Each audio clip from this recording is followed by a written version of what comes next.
अस्सलाम वालेकुम। हकीकत की तलाश में खुश आमदीद। हमारा आज का मौजूद जिन्नात की इकसाम है। शुरू करने से पहले मैं चाहूँगा कि आप हमारे चैनल को सब्सक्राइब करें और बेल के बटन को दबाएं ताकि आपको हमारी नई वीडियो का नोटिफिकेशन मिलता रहे। एक हदीस में वाज़िया तौर से इस बात का जिक्र आया है कि जिन्नात 3 किस्म के हैं। इनमें एक किस्म इन जिन्नात की है जिनके पर हैं वो जिन उड़ सकते हैं। ये जिन आसमान और हवा में खुलेआम कहीं भी जा सकते हैं। जिन्नात की दूसरी किस्म जानवरों पर आती है। जैसे कभी ना कभी हमने ये सुना होगा कि फ़लाँ शख्स या औरत पर जिन्नात आते हैं। 2 तरह के जानवर जिन्नात के पसंदीदा हैं, सांप और कुत्ते। इसका ये मतलब नहीं कि जिन्नात दीगर जानवरों पर नहीं आते, बल्कि सांप और कुत्तों पर जिन्नात दूसरे जानवरों से ज़्यादा आते हैं।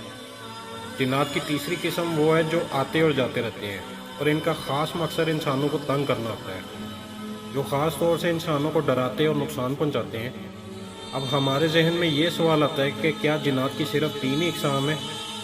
कुछ स्कॉलर्स का ये भी कहना है कि जिन्नात की 3 से ज़्यादा इकसाम है और वो इस बात को साबित करने के लिए कुरान और दीगर हदीस का हवाला भी देते हैं। लेकिन आज हम सिर्फ इन 3 इकसाम की ही बात करेंगे जिनकी तरफ हमारे प्यारे नबी सल्लल्लाहु अलैहि वसल्लम ने इशारा किया है। इस बात को समझने की कोशिश करेंगे कि किस तरह उनके किरदार और आदत मुख्तलिफ हैं।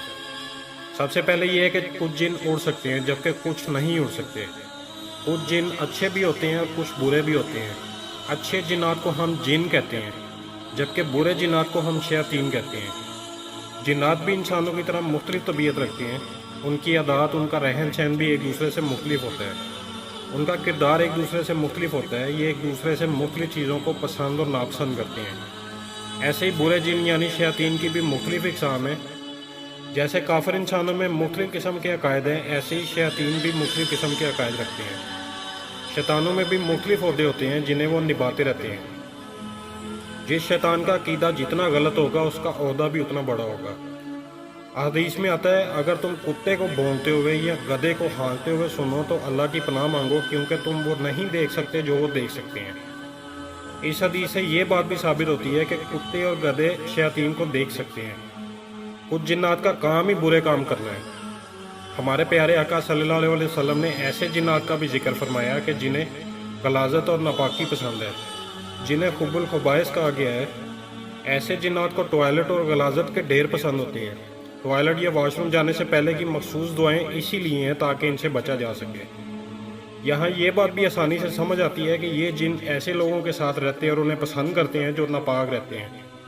ऐसे ही शैतान जब इंसानों के साथ रहने लगते हैं तो वो उनके दिल में वसवसे पैदा करने लगते हैं। अक्सर इंसान नमाज के लिए जब वज़ू करते हैं तो ऐसे जिन्नात इस इंसान के दिल में ये वसवसा पैदा करते हैं कि वज़ू वाले अज़ा को ठीक से नहीं धोया। बाज़ औक़ात इंसान बार बार वज़ू करते हैं। ऐसे ही और भी बहुत सी मिसालें हैं। इंसानों की तरह जिन्नात के भी मज़ाहिब हैं। कोई जिन मुसलमान है तो कोई जिन ईसाई, और कोई बुद्ध मत पर यकीन रखता है तो कोई यहूदी अकायद पर। मैं आपको एक और बात बताता चलूँ कि मुसलमान ये समझते हैं कि रमज़ान के महीने में तमाम शैतानों को कैद कर दिया जाता है, जो कि सही नहीं है। शैतानों की ही एक किस्म अफरीद की भी है, जिसे हम बुरे जिन्नात या शयातीन की बिगड़ी हुई किस्म भी कह सकते हैं। अल्लाह ताला ही बेहतर जानता है। अब आपके जहन में ये सवाल आ रहा होगा कि शयातीन देखने में कैसे होते हैं। कुछ इंसान जिन पर जिन या शयातीन आते हैं उनका कहना है कि शयातीन की शक्ल बहुत ही भयानक और बिगड़ी हुई होती है। हम पूरी तरह से तो शैतान या जिन्नात की शक्ल नहीं जानते।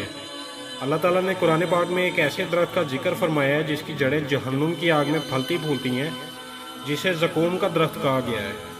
ये दरख्त इंतहाई तकलीफ दे और बुरा बयान किया गया है। अल्लाह ताला ने जहन्नुम की आग से फैलने वाले इस दरख्त के फल का बताया कि इसका फल ऐसे है जैसे शैतान का सर।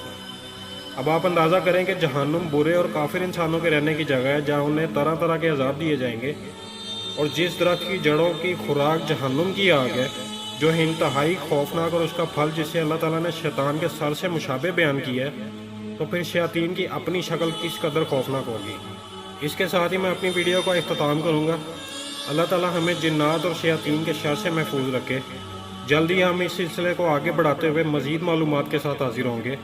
और मैं चाहूँगा कि अगर आपने अभी तक हमारे चैनल को सब्सक्राइब नहीं किया तो सब्सक्राइब कर लें और कमेंट्स में अपनी राय से ज़रूर आगाह करें।